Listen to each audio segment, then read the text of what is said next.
طرف ملبے کے ڈھیر، بچوں میں خوف و ہراس، کئی لوگ رہائشی عمارتوں کے ملبے تلے موجود۔ اسرائیلی حملوں میں شہید فلسطینیوں کی تعداد 6600 ہو گئی، 19000 سے زائد زخمی۔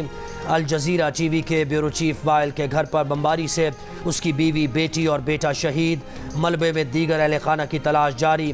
غزہ کے اسپتالوں میں علاج کی سہولتیں ناپید ہو گئیں۔ آکسفیم کا کہنا ہے کہ اسرائیل غزہ کا محاصرہ جاری رکھ کر بھوک کو جنگی ہتھیار کے طور پر استعمال کر رہا ہے۔ حماس کے تل ابیب سمیت اسرائیلی شہروں پر راکٹ سے جوابی حملے، کئی افراد زخمی۔ حزب اللہ نے اسرائیلی ٹینک کو تباہ کر دیا۔ امریکی اخبار نے غزہ کے الاہلی اسپتال میں دھماکے کا الزام فلسطینی تنظیم پر دھرنے کا اسرائیلی بھانڈا پھوڑ دیا۔ غزہ میں الاہلی عرب اسپتال کی تباہی فلسطینی تنظیم کے داغے گئے راکٹ کا نتیجہ نہیں لگتا۔ راکٹ اسپتال 2 میل دور فضا میں پھٹ گیا تھا، جبکہ اسپتال میں دھماکہ راکٹ پھٹنے کے 25 سیکنڈز بعد ہوا اور اسرائیلی میزائل بھی غزہ کی طرف گیا۔ نیو یارک ٹائمز کے مطابق راکٹ اور اسپتال کے دھماکے میں تباہی کا کوئی تعلق سامنے نہیں آیا۔ امریکہ اور برطانیہ نے اسپتال میں دھماکے سے ہوئی تباہی کا الزام فلسطینی تنظیم پر لگایا تھا۔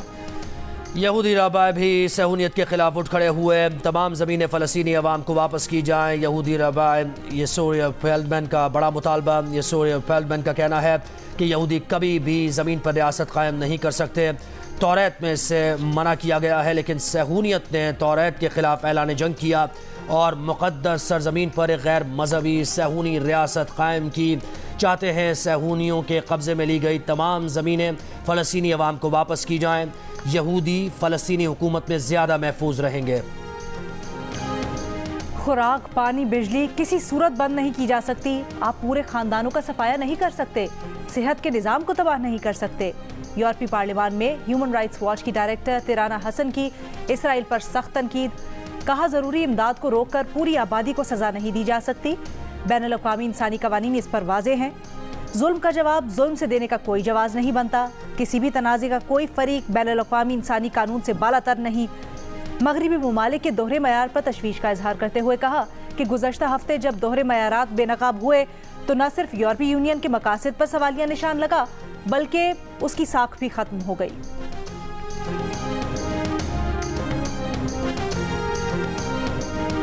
غیر قانونی مقیم ہے، پاکستان میں رہ رہے ہیں، اس پر کمپرومائز نہیں کریں گے۔ جو کرنسی کی ان کو اجازت ہوگی وہ 50,000 روپیز پر فیملی، اس سے زیادہ کرنسی جو ہے وہ ہمارے ملک سے وہ کیش کی صورت میں نہیں لے جا سکتے۔ ہم نے جیو فینسنگ کر لی ہے، وہ کہاں کہاں پر ہے ہم نے آئیڈینٹیفائی کر لی ہے۔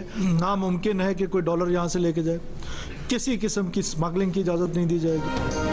کوئی پاکستان سے ڈالر اسمگل کر کے لے جائے، یہ ممکن ہی نہیں۔ وزیر داخلہ سرفراز بگٹی